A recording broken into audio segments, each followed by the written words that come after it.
Marokok eman dituen datuen arabera 18 migratzaile hil ziren herenegun Ador eta Melilla arteko muga zeharkatzeko ahaleginean, baina tragedia are latzagoa izan dela adierazi du Caminando Fronteras gobernuz kanpoko erakundeak. Oraingoz 37 migratzaile hil direla baieztatu dute eta giza eskubideen aldeko beste 3 elkarterekin batera ohar batean salatu dutenez, kopuru hori handitu egingo da. Ziurrenik gertatutakoari erantzuteko elkarretaratzak burutu dira Bart Euskal Herrian, sos arrazakeria taldeak deituta plataformak salatu duenez, Melilla berriro gerrarik, errepresiorik eta miseriatik ihes egiten saiatzen direnentzako hilerria izan da. Eta horren erantzule egin dituzte Marokoko eta Espainiako gobernuak gehitu dutenez, irudiek edonor beldurtzen dute, nahiz eta Pedro Sánchez pozik agertu den Marokoko poliziaren jardueragatik. Izan ere, Pedro Sánchez Espainiako presidenteak Marokoko indarren aparteko jokabidea goratu du.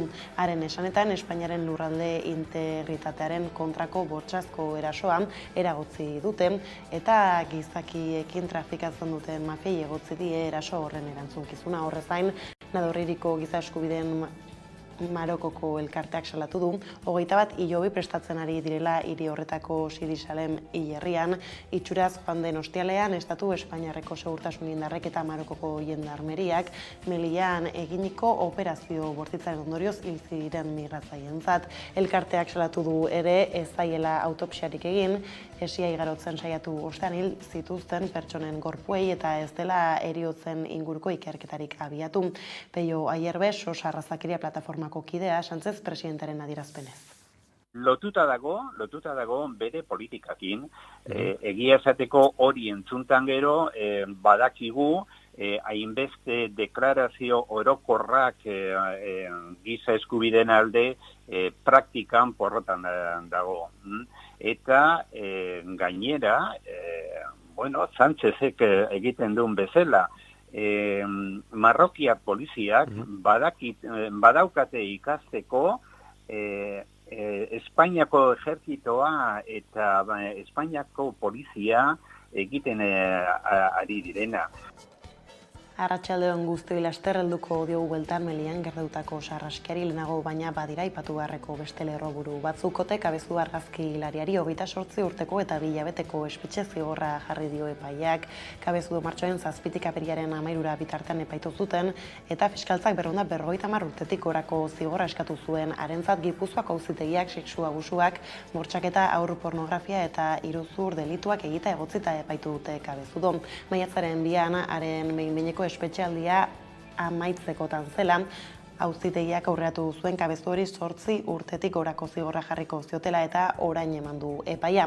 Argazkilari ezaguna izana da kabezudo eta haren modeloek jarritako salaketengatik epaitu dute iruzurra, intimitatearen aurkako delituak, aurrekin egindako pornografia eta sexu erasoak egotzi dizkiote, besteak beste 2013an jarri zuten akusatuaren kontrako lehira injustu, ordutik 4 urte Martuterrineko espetxean dago geroztik.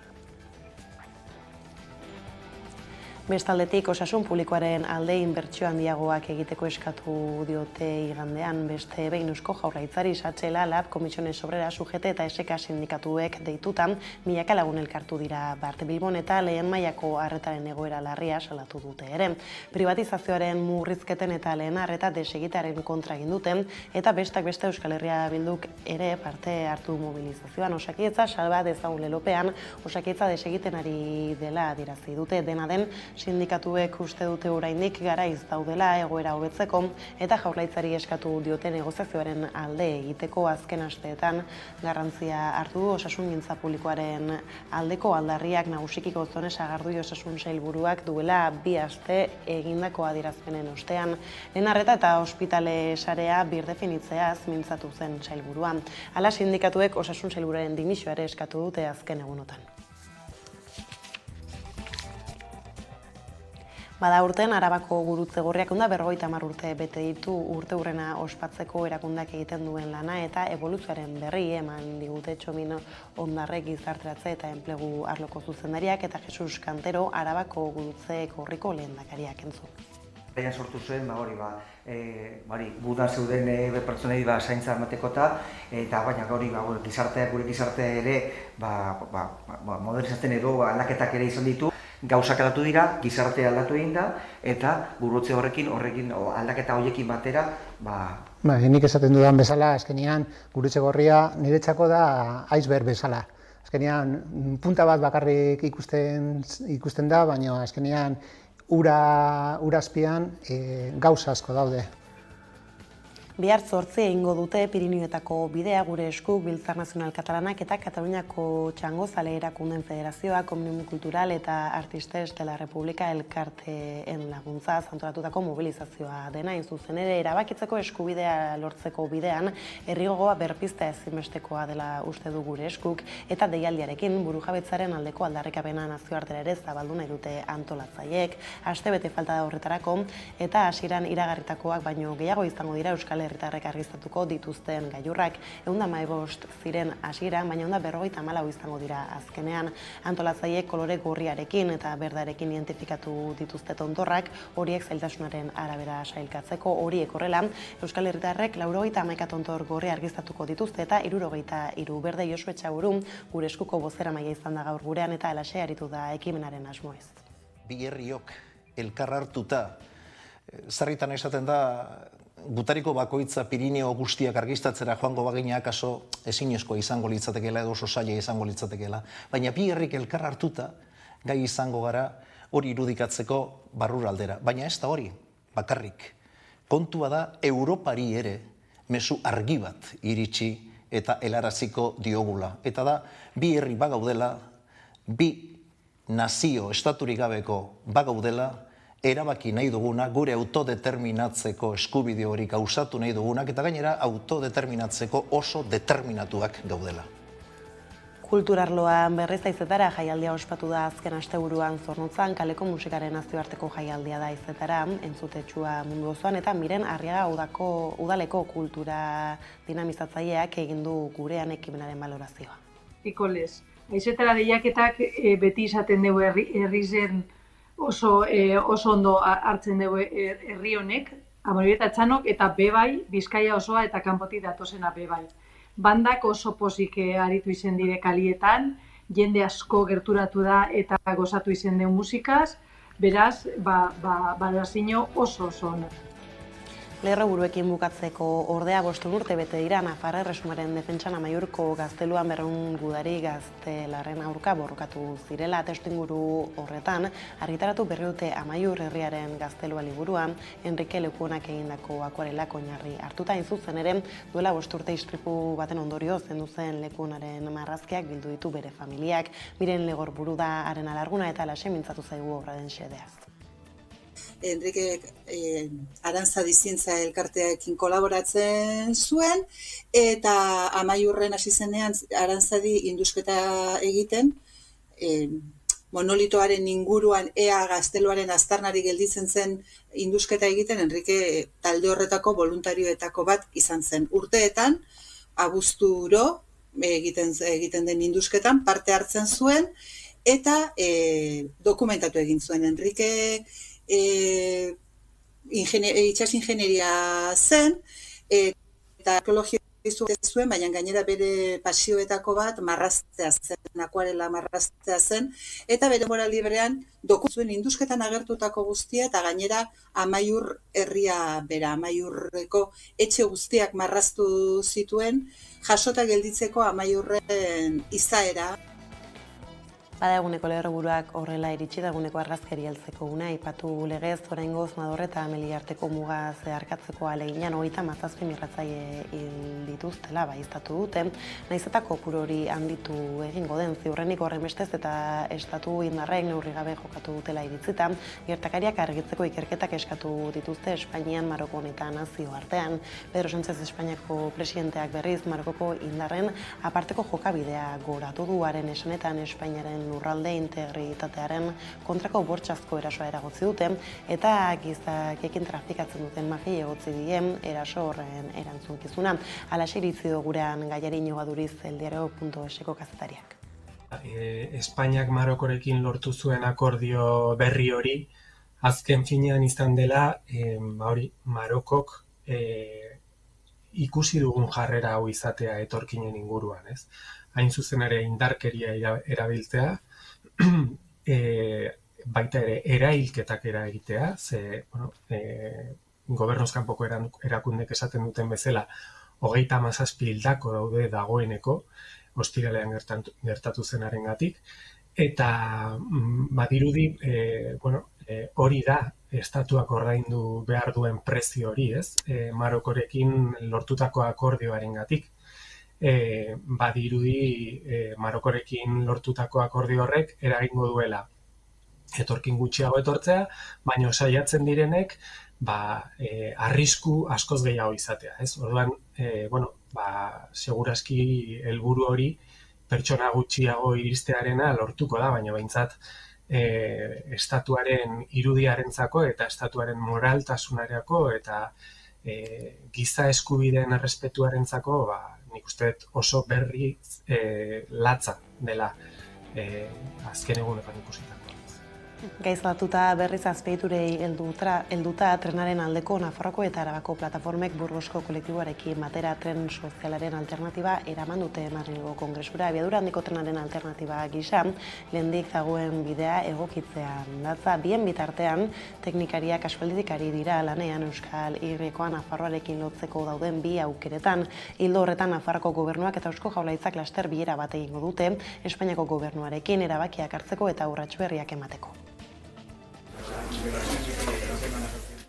Madrilgo Kongresura HTaren alternatiba bat eraman dute. Korridore berri bat eraiki beharrean lehendik dagoen bidea egokitzan datza eta ministerioaren proposamenak baino 1.500 milioi gutxiagoko kostua izango luke. Trenaren aldeko Nafarroako eta Arabako plataformak Burgosko kolektiboarekin batera Kongresura joan dire irtenbide horren berri emateko. Irtenbide horretara heldu dira ingeniari talde batek egindako azterlan batean oinarrituz. Azterlan horren arabera, lehendik dagoen trazaduren jarduta proposatzen da, trenbideko abiadura handiaren eskakizunekin bateragarria izan dadin. Proiektatutako azpiegiturak baino askoz txikiagoak lirateke kostuak abiadura handiko trenek soilik erabiltzeko trazadura berriak proposatzen baitituzte. Gainera, HTarekin alderatuta gizartan eta ingurumenan eragin txikiagoa izango lukela nabarmentzen da. Bien bitartean Euskalia eta Nafarroako korridorea lotzeko trenbide konbentzionala aprobetxatza proposatu du EH Bilduk Eusko Legebiltzarrean, baina ganberak ekimena atzera bota du. Oraintxe bertan, Europak ere onartzen duela sare oinarrizko horretan ez dela egon behar abiadura handiko linea berri bat Iruña eta Gasteiz lotzen, baizik eta linea konbentzionala hobetu egin behar dela, modernizatu egin behar dela. Unai Fernandez de Betoño EH Bilduko legebiltzarkideak adierazi duenez, Espainiako gobernuak abiadura handiko trenaren lanetan inbertitzen duen dirua ez da beste azpiegitura batzuetara bideratzen, Adifen eta Renferen proiektuetara esaterako. Espainiak EAEko Euskal Y-koan inbertitzen duen diru guztia dala diru bat ez doana beste azpiegitura batzuetara. Eta horrela ulertzen da Renfek eta Adifen azpiegiturak daukaten gainbera EAen. Testu inguru honetan Elkarrekin Podemos Iuko legebiltzarkideak adierazi du trenbidea egokitza beharrezkoa dela, gaitasun ezaugarri eta batez besteko abiadurak hobetuz. Hori ala EH Bilduren proposamena ingurumenarentzako hobeagoa dela eta ekonomikoagoa dela deritzo. Gainerako alderdiak baina subiranisten proposamenaren aurka agertu dira. Alternatiba izango da konsensuaren alternatiba eta alternatiba hobiena. Gauzak horrela Eusko Jaurlaritzak Euskalia eta Nafarroa lotzeko lanean jarraitzen du. Teknikoak denbora asko daramate lanean, Nafarroako loturaren inguruan, eta espero dugu laster ministerioarekin eta Nafarroako gobernuarekin bilera bat izatea, erabakiak hartzeko eta aurrera egiteko. Bilera horretan oporren aurretik erabakiak hartu eta urrats berriak emango dituzte. Bestaldetik aipatu ulerburuetan ere Osakidetza desegiten ari dela salatu dute sindikatuek Bilbon Satxela, Lab, Comisiones Obreras, UGT eta Eseka sindikatuek deitu dute manifestaziora eta milaka lagun elkartu dira osasun publikoaren alde egin dute eta ura privatizatzeko joera gaitzetsi.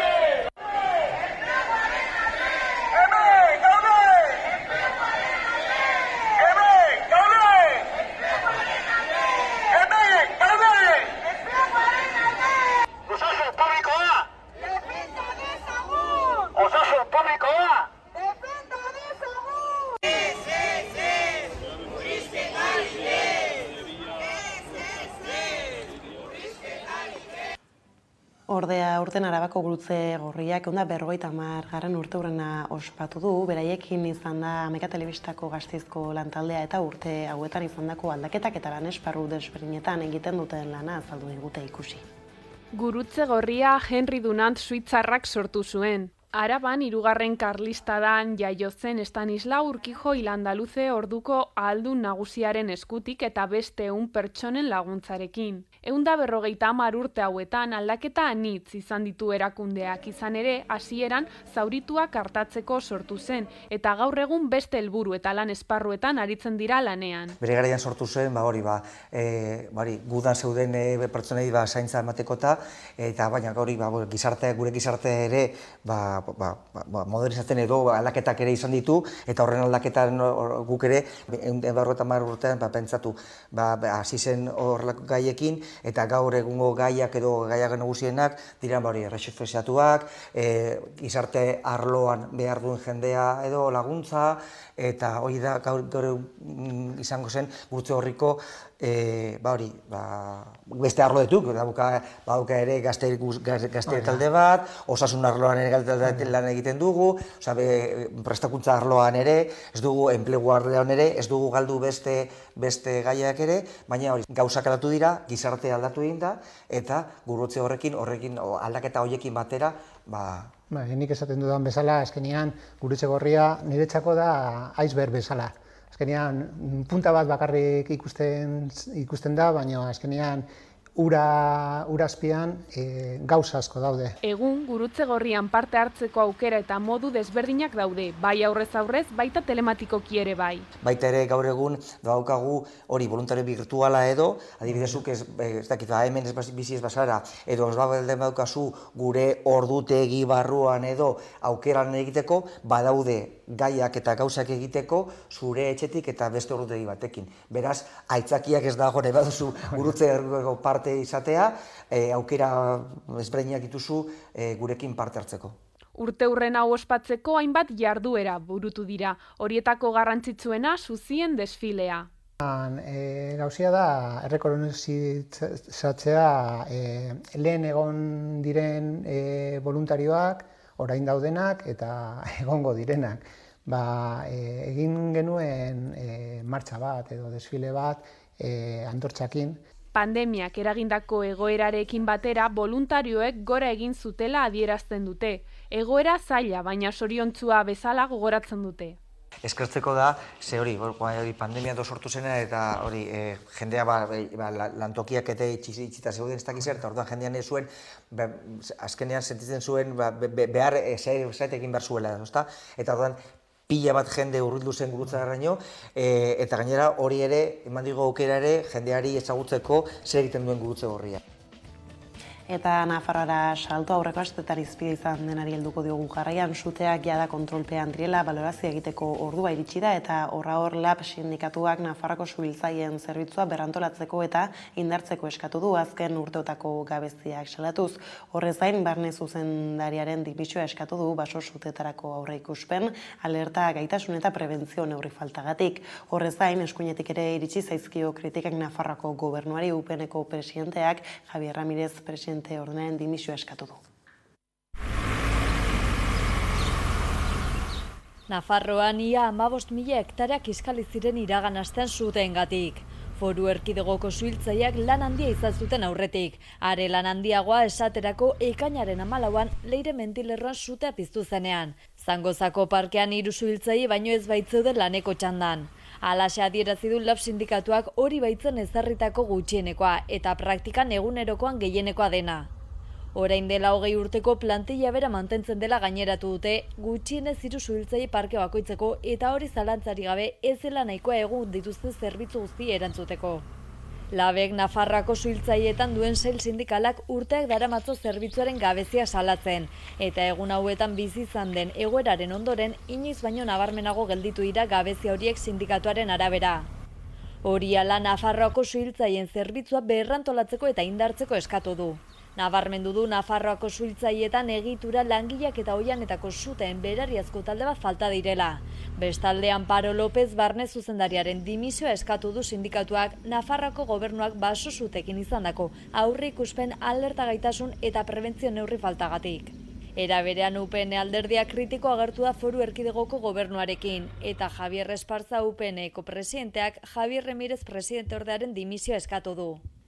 Remirezek berak tragediaren erabilera alderdikoia egitea egotzi zion Navarra Sumako bozeramaileari eta salatu zuen haren kritikak zalantzan jarri dituela babes zibilan aritutako talde osoaren gaitasuna eta kudeaketa.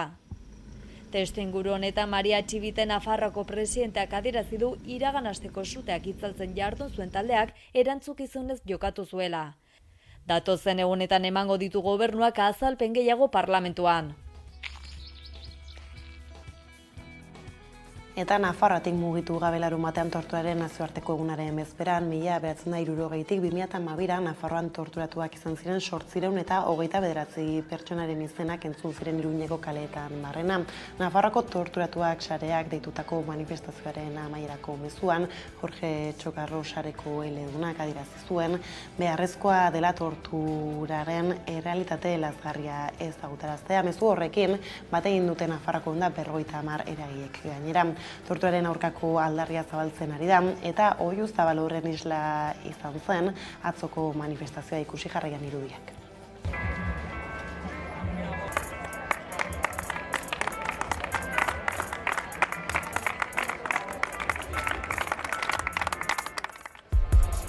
Orain dela urte batzuk elkarteen aldarrikapen nagusi ikerketa izan zen. Gaur egun erran dezakegu ikerketa martxan dela. Hortaz aparte, esan oinarri nagusia eta ezinbestekoa dela ikerketa hurrengo aldarrikapenekin aurre egin ahal izateko, aitortza, erreparazioa eta ez errepikatzeko bermea ezinbestekoa diela, badakigu ibilbide luzea izanen dela, baina ziur gaude ere lortuko dugula.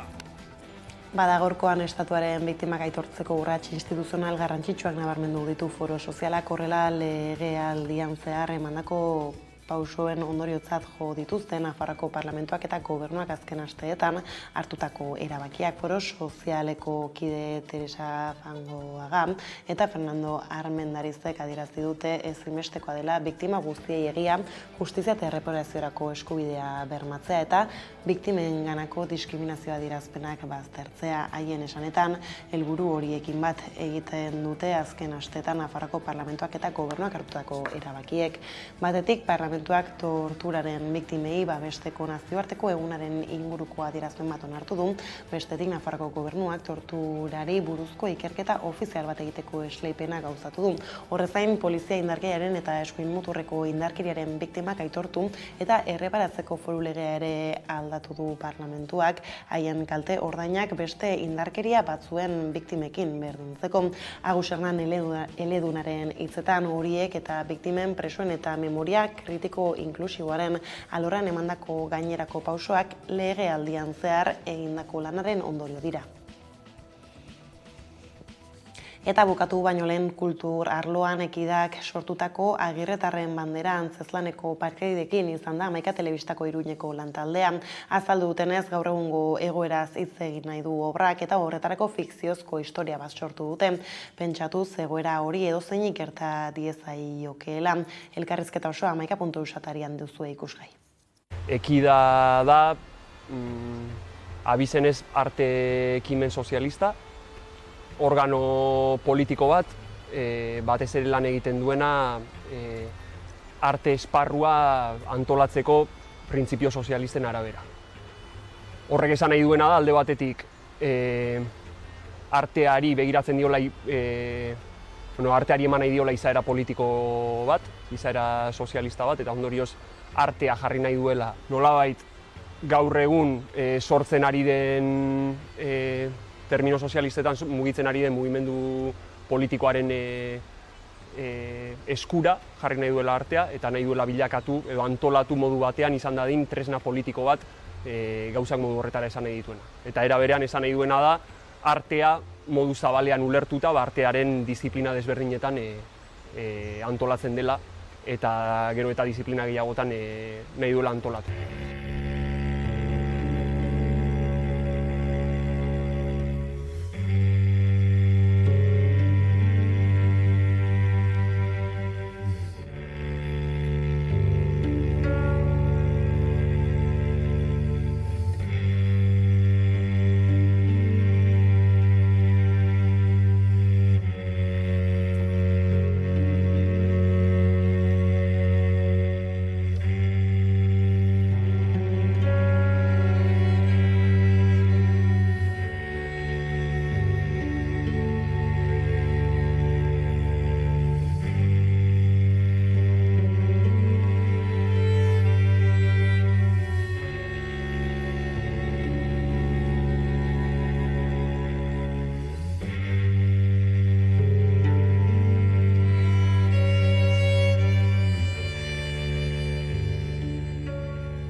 Eta laxe iritsi gara albistegiaren bukaerara, Enrique Maia Iruñeko alkatea Jaiegunea erdigunetik ateratzen saiatu den arren, herri Sanferminak erdigunean loratuko diela ziurtatu dute eragileek.